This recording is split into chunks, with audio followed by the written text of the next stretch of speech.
Assalamualaikum warahmatullahi wabarakatuh. Waalaikumsalam. Alhamdulillah kita sekarang bersama-sama berada di bulan Ramadan lagi, bulan yang penuh berkah.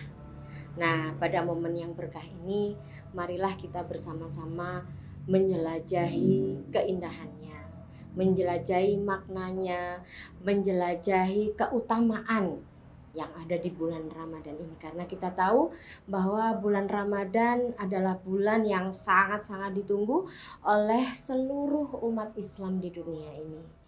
Karena bulan Ramadan bukan hanya berpuasa dari fajar hingga matahari terbenam, tapi bulan Ramadan adalah perjalanan spiritual untuk membangkitkan hati kita, memperkokoh ikatan kita dengan Allah Subhanahu wa taala dan juga kepada sesama umat di sekitar kita. Nah, kali ini saya Dian Eka beserta dengan partner saya Ibra Bayu, masih berada di acara Mokel. Kelangan Ramadan.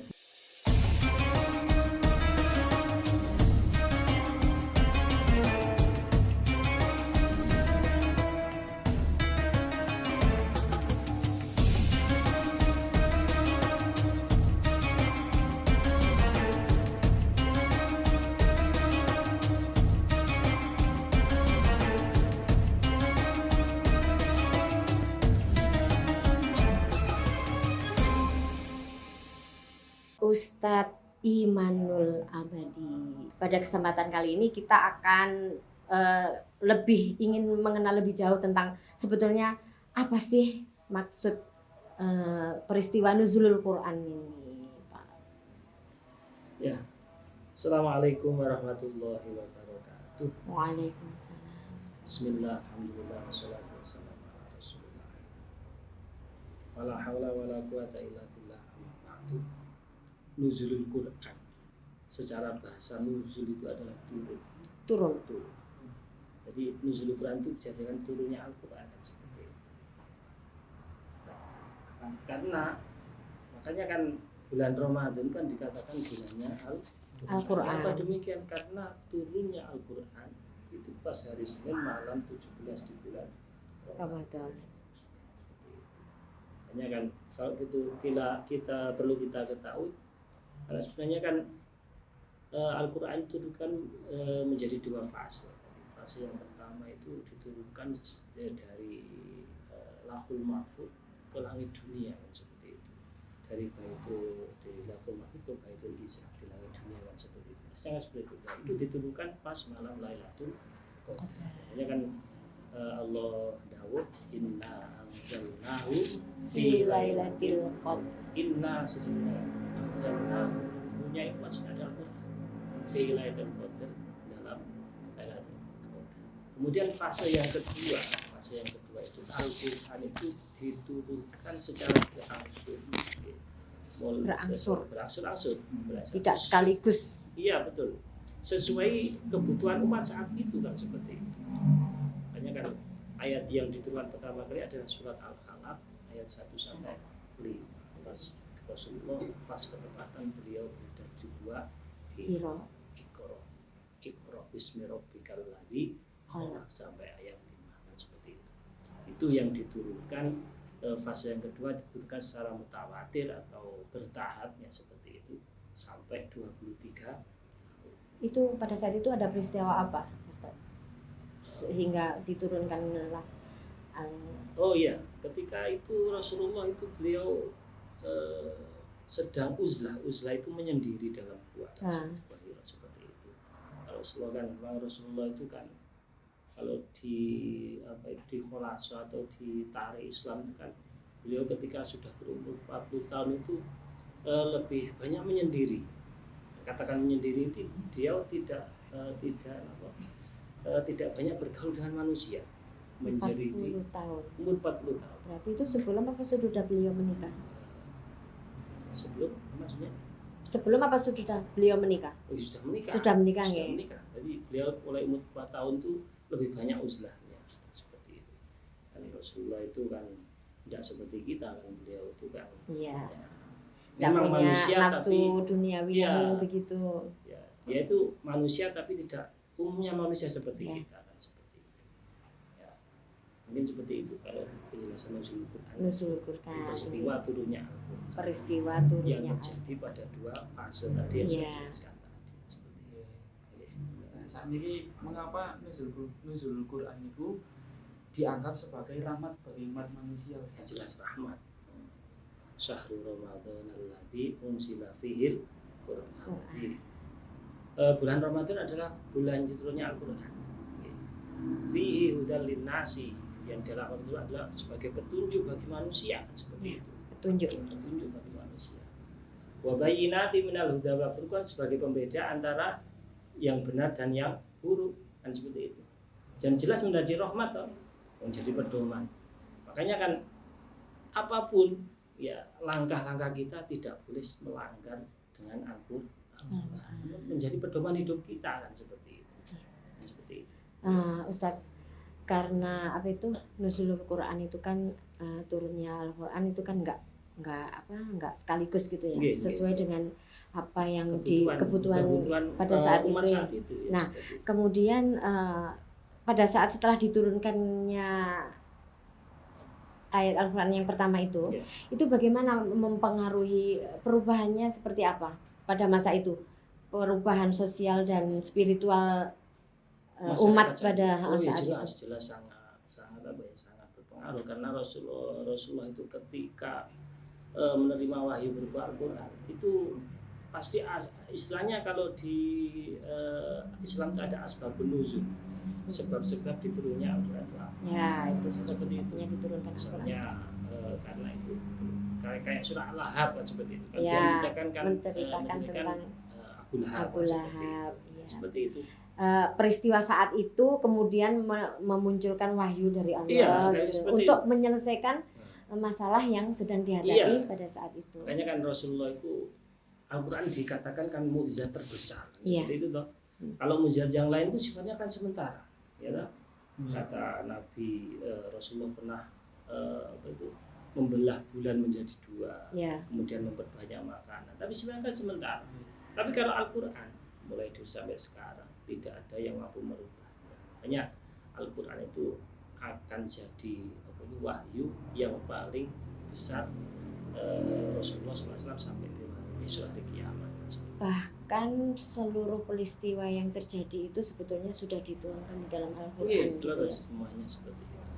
Jadi semua memang sudah Ada di ketentuan dari Allah yang kita tidak bisa merubahnya. Iya, Nah, saat ini itu kan setiap kejadian-kejadian yang diturunkan Allah kan pasti ada pesan-pesan. Nah itu pesan utama yang disampaikan dari nuzul Quran itu apa Ustaz? Ya pesannya itu sangat banyak sekali. Yang pertama itu ya tadi Al-Quran itu kan sebagai pedoman hidup manusia kan, seperti otomatis kan memang Al-Quran sebenarnya kan sangat dinantikan oleh manusia. Rasulullah keadaan seperti pada Rasulullah kan kalau disifatkan sifatnya kan ummi. Rasulullah ummi itu kalau menurut bahasa kan orang yang tidak bisa apa-apa. Kenapa ketika dulu malaikat Jibril memberikan wahyu kepada Nabi Muhammad Iqra sampai 3 kali toh, Iqra Nabi Muhammad kan belum paham itu, tapi ketika bisa Iqra langsung Iqra bismillah. Rasulullah itu kehebatannya. Ya, setiap Al-Quran yang diturunkan oleh malaikat Jibril kepada Rasulullah langsung hafal. Ya. Seperti itu. Enggak, seperti Mas Ibra ya. Sudah berapa juz yang dihafal? Itu penyakit Ustaz. Dari tahun ke tahun itu kan manusia hanya bisa berencana. Ketika saya sendiri mau pengen wah Ramadan ini bismillah lah sehari 2 lembar minimal. Ini tapi ketika sudah pegang gadget lupa. Minimal kan sudah berencana. Nah, ini lagi Ustaz.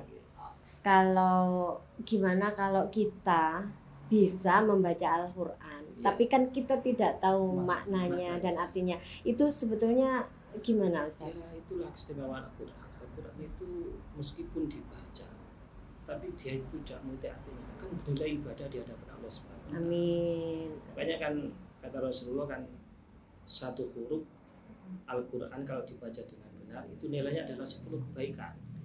Bayangkan saja kita baca bismillah itu sudah berapa huruf kan seperti itu.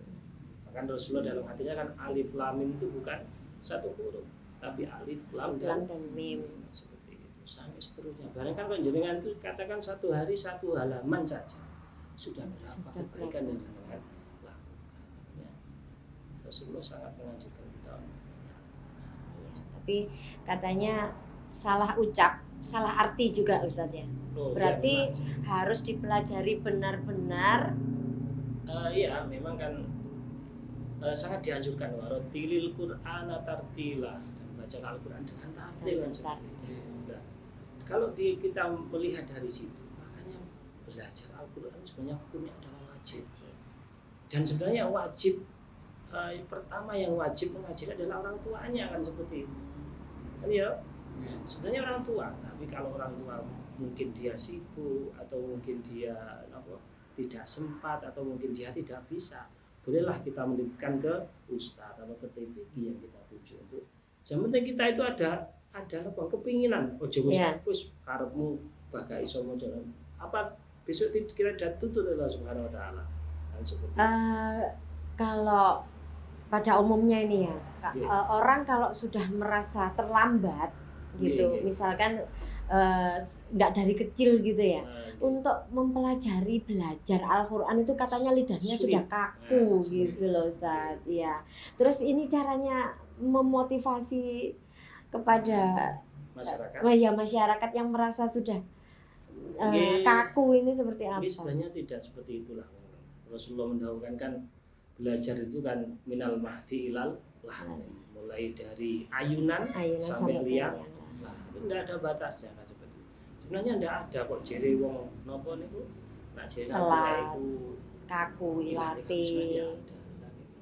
Tapi malu itu pasti muncul. Mungkin saya itu cerita saja ya, di saya itu saya kan kebetulan juga punya lembaga TPG seperti itu. Di sana kan ada namanya LPD itu lembaga TPG dewasa. Oh ada. Ada. Oh nggak ada. Kayak kalau sekarang yang kita tahu kan hanya anak-anak TPG gitu ya. Cuma memang kalau di sana itu kan tujuannya memang dia dicetak menjadi ustadz kan seperti itu. Monggo kalau jenengan mau. Tapi gitu siap dijadikan ustadz. Gitu. Tujuannya kan ngemangi saya kan seperti itu. Nanti. Tapi kalau seandainya kepingin belajar saja ya tidak ada apa-apa. Ya. Tujuannya kan belajar saja ya biar dapat inilah dapat berkah, dapat barokah. Kan tadi kalau lihat dari formulanya kan seperti itu. Baca Al-Quran itu tidak harus ngerti artinya. Beda dengan doa loh, nggih. Iya. Doa itu sebenarnya ada itu doa kalau doa doa bahasa Arab tapi gak ngerti karepnya percuma lah menurut saya. Lihat doa bahasa Indonesia tapi ngerti karepe. Iya. Iya, lurus. Beda dengan Al-Quran. Al-Quran itu meskipun dia tidak mengerti artinya, tetap bernilai ibadah di hadapan Allah Subhanahu wa taala. Oh iya, jadi ada bedanya antara membaca Al-Quran dengan membaca doa. Iya, tidak sama kan. Doa kan cuma bahasa Arab sebenarnya kan. Iya. Kan seperti itu. Mending ya Allah, berilah saya rezeki gitu ya. Kita tahu artinya gitu ya. Kemudian Ustadz, ini kan karena ayat suci Al-Quran itu diturunkan kan perlahan-lahan, ya, tidak seluruhnya. Nah itu sebetulnya dari peristiwa itu apa sih yang bisa kita pelajari dari turunnya Al-Quran? Secara berangsur-angsur itu. Ya banyaklah yang kita ambil pelajaran dari situ. Ya yang terpenting itu ya Rasulullah itu kan Allah itu tahu lah kebutuhan makhluknya itu apa kan seperti itu. Enggak langsung seandainya Allah kan maha kuasa. Kenapa kok gak langsung diturunkan langsung semua 30 juz? Toh Nabi Muhammad juga hafal langsung. Iya. Kenapa diturunkan pelan-pelan sesuai dengan kebutuhan umatnya gitu. Rasulullah Nabi Muhammad ketika berdakwah itu kalau dia sudah mentok katakan maturnya juga kepada Allah. Kan seperti itu. Matur kepada Allah, ya Allah, saya itu punya masalah seperti ini. Artinya kanggo membahagiakan Nabi Muhammad turunlah malaikat Jibril menyampaikan wahyu Muhammad solusinya seperti ini pasti seperti itu. Jadi kan coba pelajari terjemahnya Al-Quran. Pasti seperti itu. Sebab-sebab turunnya kalau jenengan itu bisa mungkin kalau lain waktu jangan buka terjemahnya Al-Quran saja, tapi cari terjemah Al-Quran yang ada asbabun nuzulnya. Jadi ayat ini diturunkan karena ada apa? Karena ada apa? Di balik ayat diturunkan. Nanti jangan tambah paham. Kalau cuma terjemahnya saja, oh iya karping ini, cuma latar belakang turunnya apa kan nggak ngerti kan. Nanti kalau saya punya masalah, ya Allah, kenapa kok saya belum dikasih jodoh gitu? Saya bisa nyari jawabannya di Al-Quran ya Ustaz. Ya mungkin salah satu juga. Karena apa itu Ustaz? Kok belum datang juga itu karena apa kira-kira Ustaz? Karena takdir. Oh, karena takdir. Takdir saja. Kita tidak bisa menentang takdir, tapi bisa berdoa kan ya Ustaz ya. Ini mumpung Ramadan. Nggih, mumpung Ramadan banyak doa zikir, mendekatkan diri sama Allah gitu nggih. Merayu-rayu Gusti Allah supaya saya dikasih rezeki gitu. Seperti itu. Ah iya. Niki Ustaz, kula tuh punya cerita nggih. Dulu waktu kecil SD ini kan kula ngaji kan. Kasih seminggu niku 7 kali lah seminggu terus. Terus lulus SD masuk SMP. Niat kula ku masuk ngaji lagi ten SMP. Kula nek napa ten TV kan konten klasikal nih, Pak. Kula 3 ayat niku langsung digengen keluar. Sama keluar ya Mas. Besok enggak usah masuk. Seperti itu. Nggih, terus pas Kenapa kok gitu? pas ketika dilihat sing dipilih itu teman-teman kula sing mboten saged ngaji. Peristiwa nuzul Quran itu begitu pentingkah dalam kehidupan umat Islam? Ini jelas penting lah. Namanya turunnya istilahnya Al-Quran itu kan penyempurna bagi kitab-kitab yang lain. Jadi kitab-kitab terdahulu itu masih ada kekurangan lah seperti itu. Jadi sebagai penutup ya disempurnakan adalah Al-Quran. Dan itu hanya diturunkan kepada Nabi. Setelah itu tidak ada lagi Al-Quran itu kan seperti itu. Ya banyaklah kalau pikir di apa tadi pertanyaannya peristiwa penting itu. Jadi kalau kita peristiwa penting tentang nuzul Quran itu, yang pertama Al-Quran adalah dari pedoman itu. Kemudian yang kedua yang sangat menonjol setelah diturunkannya Al-Quran, peradaban zaman jahiliyah pada waktu itu. Nah itu yang penting nih. Itu akan berangsur-angsur hilang karena Al-Quran. Seperti zina, minuman keras, kemudian membunuh anak perempuan yang masih bayi.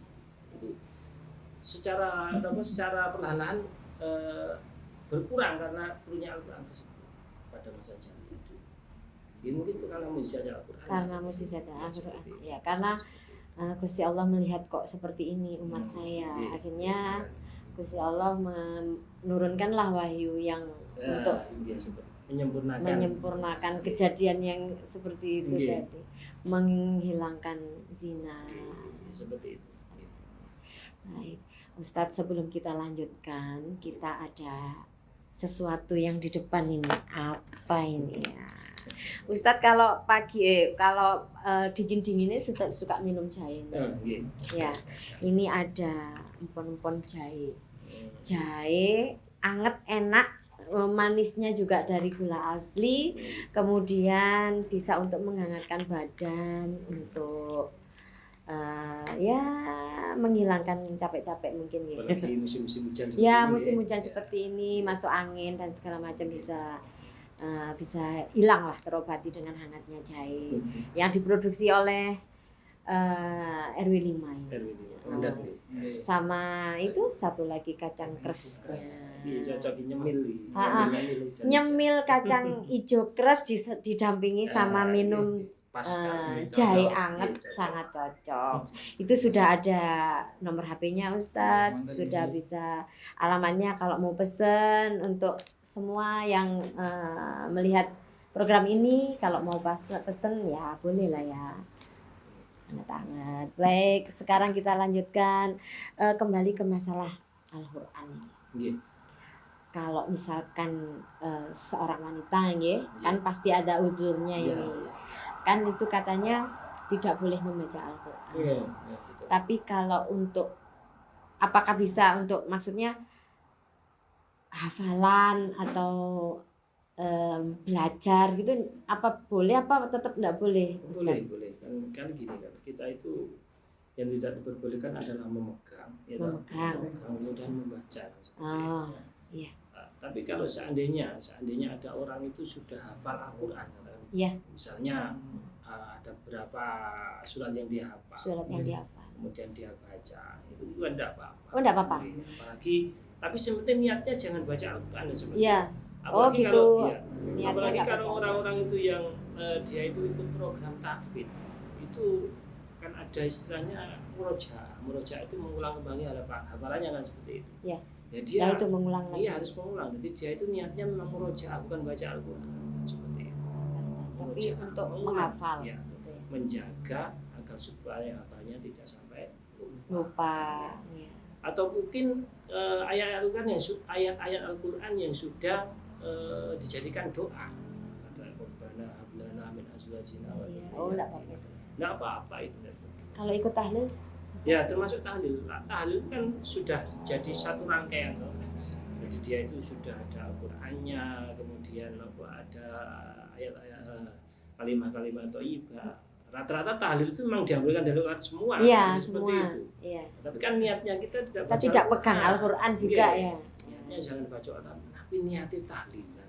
Iya. Enggak apa-apa. Berarti kalau ustadzah di TPQ gitu ya, kan kalau pembelajaran pertama masuk itu kan pasti ada bacaan ayat-ayat pendek. Iya. Itu berarti ustadzahnya masih bisa Iya, bisa. mendampingi Iya. santri-santriwatinya. Itu Nggih. diantaranya niatnya yang niatnya jangan Ini membaca Iya. Al-Quran. Niatnya saya mengajar. Saya sebagai pengajar. Kan seperti itu. Kalau ikro mungkin masih diperbolehkan ya, Iya, boleh, Ustaz? boleh. Boleh ya? Ikro, boleh. Intinya enggak Al-Quran dan Iya, tidak membaca. Boleh. Yang penting kan tidak koetok nyekel Al-Quran terus Iya. dibaca. Apalagi dari hati Allah wong ini kok gak oleh. Apa sih gak oleh? Nah, Ya. itu tambah bahaya kalau Tambah seperti bahaya itu Oke. berarti kan sudah menentang. Menentang, Iya. seperti itu. Baik. Ah, Nah, saat ini Niki, untuk hubungan individu, bagaimana Nuzulul Quran ini memperkuat individu dengan Allah? Individu dengan Allah.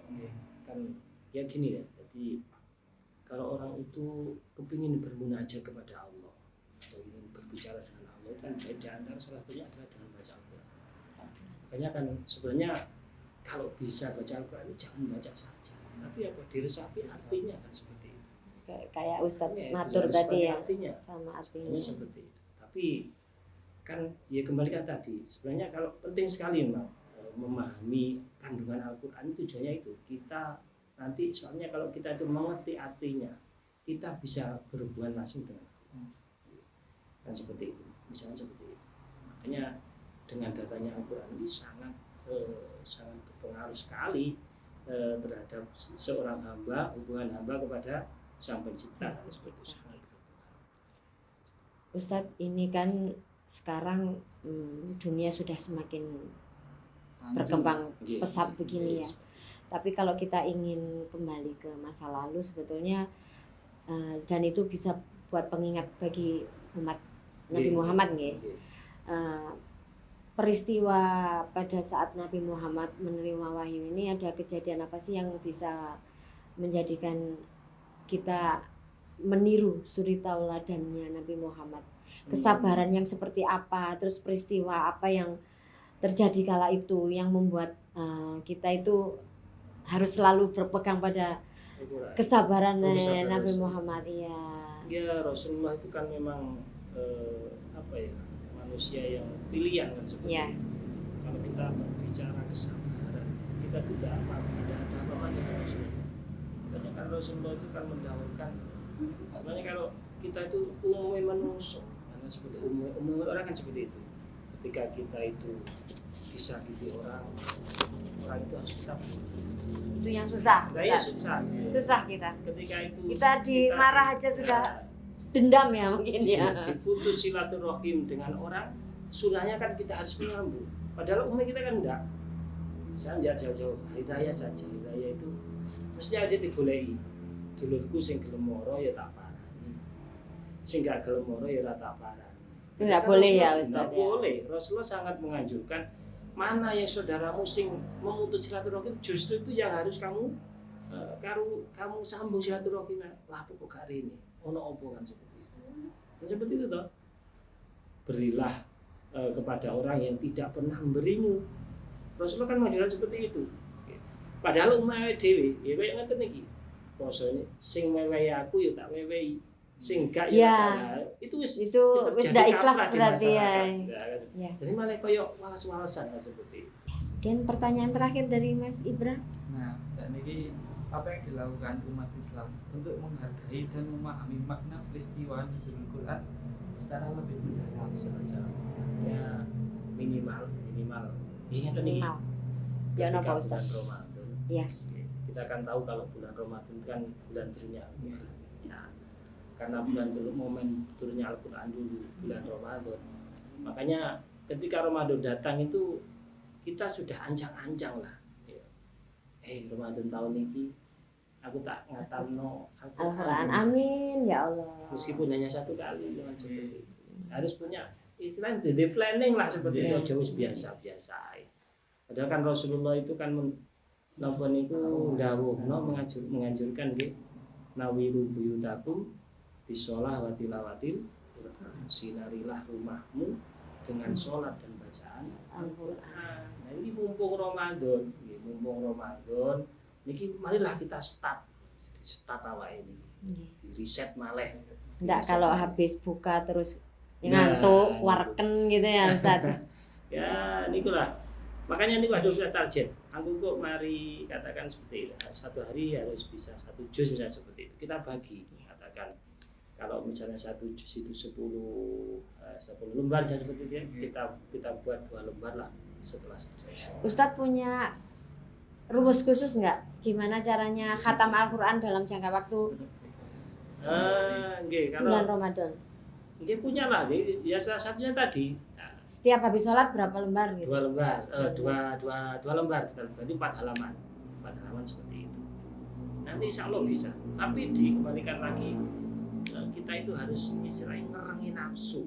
Jadi nafsu berusaha dikerengi. Tadi saya harus baca Al-Quran 1 juz. Monggo mboten apa. Sekali-kali nafsu itu dikerengi. Iya, jangan kalah sama setan gepeng gitu ya Ustadz ya. Kurang ajar nih.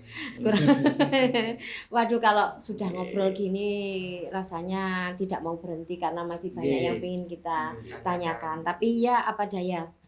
Karena kita dibatasi waktu, semoga lain kali kita bisa lebih banyak ngobrol lagi.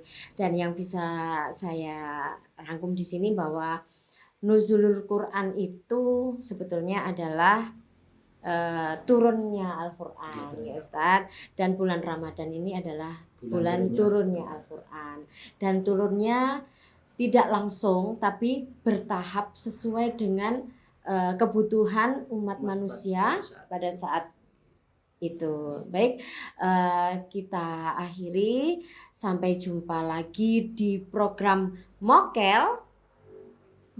Kelangan Ramadan di episode yang selanjutnya. Wassalamualaikum warahmatullahi wabarakatuh. Waalaikumsalam.